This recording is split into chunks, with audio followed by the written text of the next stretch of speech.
আসসালামু আলাইকুম প্রিয় সপ্তম শ্রেণীর শিক্ষার্থীরা, আমি তোমাদের বাংলা ব্যাকরণ ও নির্মিত এই বইয়ের আমি 43 পৃষ্ঠা তোমাদের 43 পৃষ্ঠা শব্দ গঠন এটা শিখাবো। দেখো যে এক বা একাধিক ধ্বনির সমন্বয়ে তৈরি অর্থবোধক ও উচ্চারণযোগ্য একককে বলে শব্দ। মানে অর্থবোধক হইতে হবে আর উচ্চারণযোগ্য হইতে হবে, এগুলোকে কি বলবে? শব্দ বলবে।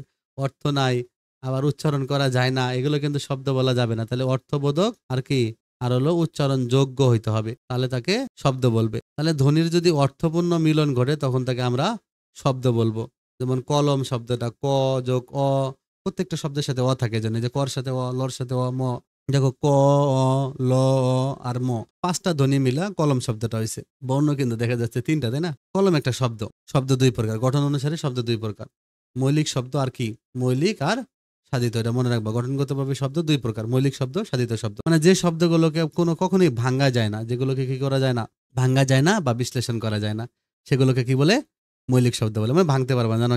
আম, হ্যাঁ, হাত, হাত বাড়ি দিয়ে ভাঙতে হবে। হ্যাঁ, হ্যাঁ, হাত ও হাত, হা আর তো ভাঙলে অর্থ বোঝায় না। আম ও ভাঙলে আলাদা কোনো অর্থ হয় না। কিন্তু আমি যদি বলি বিদ্যালয়, বিদ্যা যোগ আলয়, আলাদা আলাদা অর্থ আছে, ওইগুলো সাধিত শব্দ। ওকে, তাহলে মৌলিক শব্দ মানে যেগুলোকে ভাঙা যাবে না, আম, বই, কলম, এগুলো। মৌলিক শব্দ গঠনের প্রথম উপায় হলো বর্ণের সঙ্গে বর্ণযোগ। এরা বর্ণের সাথে বর্ণযোগ হয়ে মৌলিক শব্দ হয়। এখন মনে রাখবা যে স্বরবর্ণের সংক্ষিপ্ত রূপকে বলে কার, আর ব্যঞ্জন বর্ণের সংক্ষিপ্ত রূপকে বলে ফলা। সরাতে আকা রসইতে ঋষিকার পড়ছে না ছোটবেলা? কফ, ব ফলা, ম ফলা, এরকম আছে না? হ্যাঁ, ব্যঞ্জন বর্ণের সংক্ষিপ্ত রূপকে বলে ফলা। ব্যঞ্জন বর্ণ যতগুলো যে বর্ণ আছে সবগুলোর সাথে অ থাকতো, অ ব্যঞ্জনের সঙ্গে একদম কি হয়ে যায়? অন্তর্লীন হয়ে যায়। মানে ব্যঞ্জনের সঙ্গে একদম মিলে গেছে অটা। কর সাথে অ আছে, খর সাথে অ আছে, গর সাথে অ আছে, তাই না? তবে মনে রাখবা ও আর কোনো সংক্ষিপ্ত রূপ নাই। কোন কার নাই, এটা প্রশ্ন একটা। অকার নেই। কোন কার নেই বলতো? অকার নেই। তো সে দেখো অকার নেই, কোন কার নাই? অকার নেই। তাহলে কার চিহ্ন কয়টা জানো? কার চিহ্ন হলো 10টা, মনে রাখবা। আমরা জানি সর্বর্ণ আমাদের কয়টা? সর্বর্ণ আমাদের হলো 11টা, তার মধ্যে 10টা কার আছে। শুধুমাত্র স্বরে অকারটা নাই, ঠিক আছে? এবার ফলা দেখো, ফলা হলো 6টা। ফলা হলো কি? 6টা। ব্যঞ্জন বর্ণের সংক্ষেপ থেকে ফলা বলে। ফলা কোনগুলো জানো? যেমন ন, বম, এটা মনে রাখবা, ন বম, আর হলো জরল, কি মনে রাখবা? জরল। দেখো নবম জরল। এই যে ন ফলা, ব ফলা, ম ফলা, জ ফলা, র ফলা, ল ফলা, এই 6টা ফলা মনে রাখবা। নবম জরল। তাহলে ফলা চিহ্ন কয়টা? ফলা চিহ্ন 6টা। আর কার চিহ্ন 10টা, স্বরেও কার নাই। আর ফলা হলো নবম জরল। ওকে, নবম জরল। আর এই যুক্তবর্ণটা মনে রাখবা, এই যে হ যোগ ম, এটা এই যে ব্রাহ্মণ শব্দের যুক্তবর্ণ হয়েছে হ যোগ ম দ্বারা, হ যোগ ম দ্বারা, এটা মনে রাখবা। আর র ফলা যে শিখছি না, নবম জরল, র ফলা। র ফলার আরেকটা রূপ হলো রেফ। র ফলার আরেকটা রূপ হলো রেফ। রেফ বর্ণের শীর্ষে যুক্ত হয়। এবার তার সাধিত শব্দ দেখো, এই যে যেসব শব্দকে বিশ্লেষণ করলে, যে শব্দকে বিশ্লেষণ করলে আলাদা অর্থবোধক শব্দ পাওয়া যায় তাদেরকে বলে সাধিত শব্দ। বিভিন্ন সাধারণত মৌলিক বা ভিত্তি শব্দের সঙ্গে বিভিন্ন ব্যাকরণিক উপাদান যুক্ত এই সাধিত শব্দ তৈরি হতে পারে। তো শব্দ গঠন বলতে আমরা সাধারণত শব্দ সৃষ্টির প্রক্রিয়াকে বুঝে থাকি। তো নতুন শব্দ সৃষ্টির এই প্রক্রিয়াকে শব্দ গঠন বলে। তো যে কোনো ভাষার শব্দ গঠন দুইটা ভাবে হয়, শব্দ গঠন প্রক্রিয়া দুইটা। এটা হলো প্রত্যয় যোগে শব্দ হয়, একটা সমাস দিয়ে শব্দ হয়। আবার দেখো উপসর্গ শব্দ গঠনের প্রক্রিয়া না, বলছে উপাদান। উপসর্গ দিয়েও শব্দ হয়। যেমন আমি যদি একটা হার, একটা শব্দ যদি বি দিয়ে দিই তাহলে হয়ে যাবে বিহার। উপ দিয়ে দিলে হবে উপহার। তাহলে বি, উপ, এগুলো হলো উপসর্গ, শুরুতে বসে, প্রিফিক্স বলে, উপরে সামনে বসে। সন্ধিও শব্দ গঠনের প্রক্রিয়া না। কেন? কারণ সন্ধি শব্দ মাত্রই প্রত্যয় সাধিত শব্দ। সন্ধি ও প্রত্যয় থেকে আসছে, সমাজ না, না হলে সমাজ থেকে আসছে। তো সেখানে দেখো প্রত্যয় ও সমাসের সাহায্যে শব্দ গঠনকালে সন্ধি হলো পাশাপাশি অবস্থিত ধ্বনি সংযোগের নিয়ম, ধ্বনি পাশাপাশি মিলিয়ে দেয়। আমরা যে পদ পরিবর্তন করি, এগুলো শব্দ গঠনের পদ পরিবর্তন প্রত্যয়ের সাহায্যে হয়ে থাকে। পদ বিশেষ্য থেকে বিশেষণ বানাইলাম, এগুলো প্রত্যয়ের মাধ্যমে হয়। তার মানে প্রকৃতি প্রত্যয় শব্দ গঠনের প্রক্রিয়া, এটা তো আমরা জানি। বিভক্তির সাহায্যে শব্দ গঠিত হয় না। বিভক্তির সাধু শব্দ বা ধাতু পদবাচ্য হয়, মানে একটা ধাতুর সাথে শব্দের সাথে যুক্ত হয়ে এটা পদ হয়ে যায়। তার মানে বিভক্তির যুগে যে শব্দ গঠন, এটা আলোচনা করাও নিরর্থক। তাহলে শব্দ গঠিত হয় প্রত্যয় আর সমাস, এই দুইটা যুগে মনে রাখবা। শব্দ বা ধাতুর পরে প্রত্যয় যুক্ত হয়ে নতুন শব্দ তৈরি হয়। যেমন মিঠা যোগ আই, মিঠাই, এটা আই প্রত্যয়। চল যোগ অন্ত, চলন্ত। প্রত্যয় দুই প্রকার, কৃত প্রত্যয় আর তদ্ধিত প্রত্যয়। যেটা যেটা টিক চিহ্ন দিছে না, এটার নাম হলো কৃত প্রত্যয়। এটার নাম কি বলতো? যেটা যেটা টিক চিহ্ন দিছে এটার নাম হলো কৃত প্রত্যয়। আর যেটা টিক চিহ্ন ছাড়া শব্দ, নাম শব্দের সাথে, যেমন মিঠা, কুসুম, এগুলো নামের সাথে রিলেটেড, এগুলো হলো তদ্ধিত প্রত্যয়। প্রত্যয় দুই প্রকার, কৃত আর তদ্ধিত। ওকে, তাহলে মিঠা যোগ আই, মিঠাই, এটা আই প্রত্যয়। কুসুম যোগ ইত, কুসুমিত, এটা ইত প্রত্যয়, কুসুমিত। চল যোগ অন্ত, চলন্ত। ক্রি যোগ তব্য, কর্তব্য, এটা হলো কৃত প্রত্যয়। বিমানযোগ ইক, বৈমানিক, মনোযোগ অ, মানব, এগুলো মনে রাখবে। এবার সমাজ দেওয়া হয়েছে যে পরস্পর দুই বা ততোধিক শব্দ যখন এক পদে পরিণত হয়, দুই বা ততোধিক পদ যখন এক পদে পরিণত হয় তখন তাকে সমাস বলে। মাতা ও পিতা, মাতা পিতা, এটা সমাস, এটা দ্বন্দ্ব সমাস।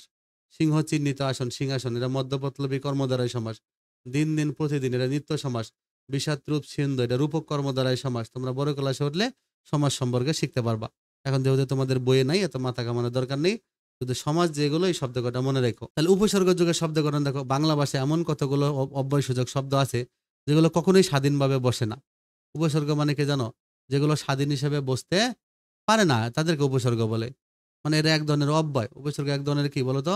এটা মনে রাখবা। উপসর্গ হলো অব্যয়, মানে যার কোনো ব্যয় নেই, স্বাধীন পথরূপে বসতে পারে না। যেমন যেমন আমরা যদি প্রভাত, এই যে প্র একটা অব্যয়, কোনো অর্থ নেই। কিন্তু যদি প্রভাত বলি, প্রভাত মানে কিন্তু আবার কি প্রত্যুষ বা প্রাতকাল বোঝায়। নাম একটা শব্দ, প্রর কোনো অর্থ নেই, কিন্তু যদি এই প্রণাম তাহলে আলাদা অর্থ বোঝাবে, অভিবাদন বা নমস্কার বোঝাবে। গতি শব্দের কোনো, গতি শব্দের অর্থ আছে, প্রর কোনো অর্থ নেই, কিন্তু প্রগতি মানে সামাজিক অগ্রগতিকে বোঝায়। ওকে, এটা মনে রাখবা।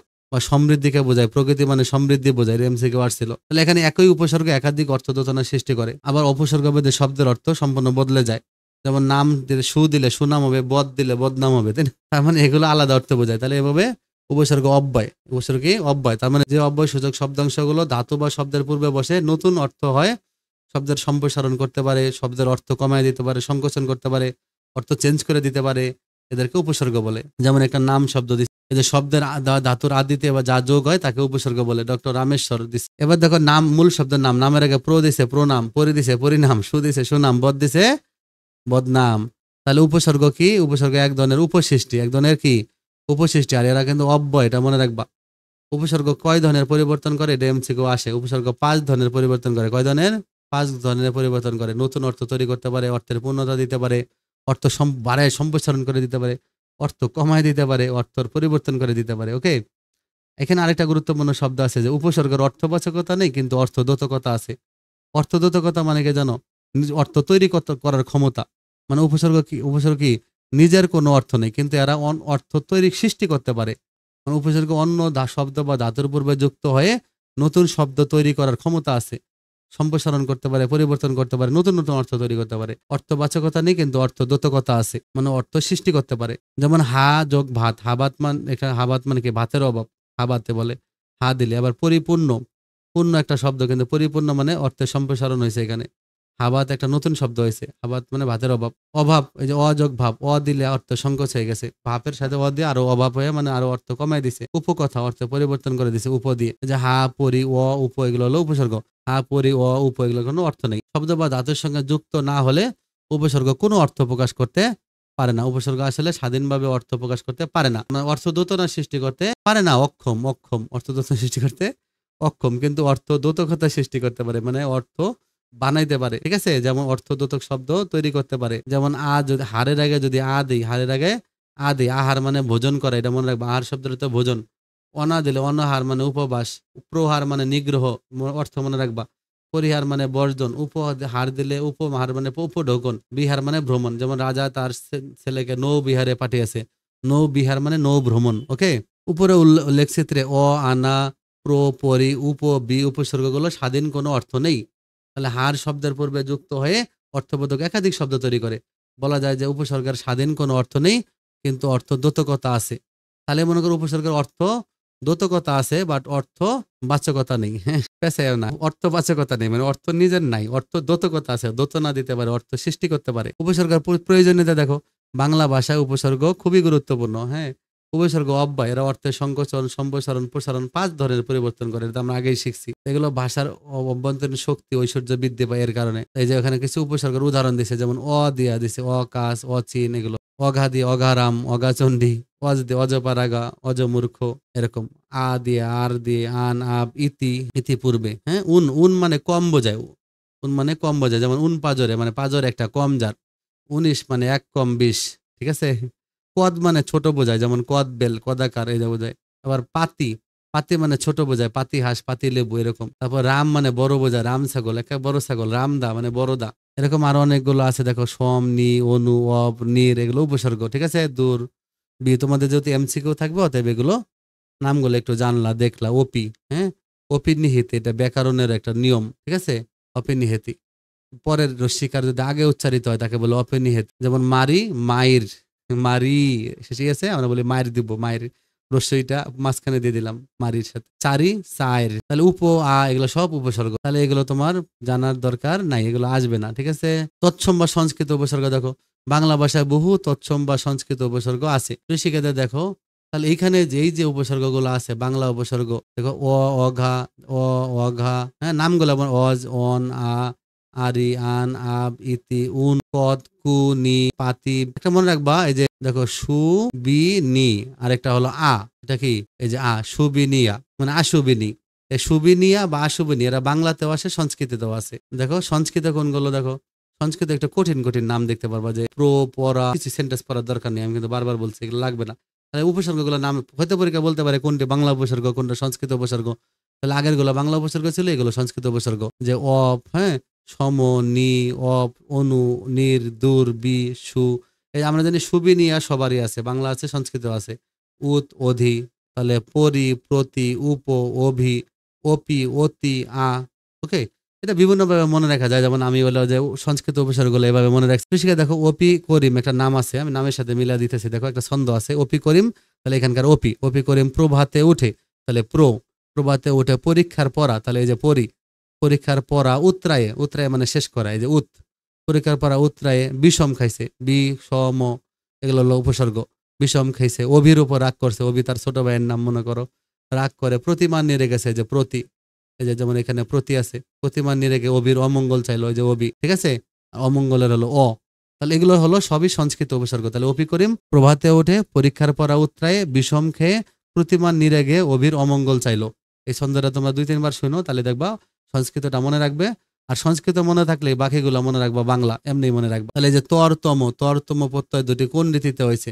তরতম আমরা জানি কি হয়, ক্ষুদ্রতর, ক্ষুদ্রতম, এরা সংস্কৃত রীতিতে হয়। উপসর্গের কাজ কি? উপসর্গ হলো নতুন শব্দ গঠন করে, অর্থের পরিবর্তন করে, অর্থ সংকোচন করে, 5 ধরনের পরিবর্তন করে। এখানে তো 3টা দিছে মাত্র, তাহলে এই 3টাই হবে আনসার।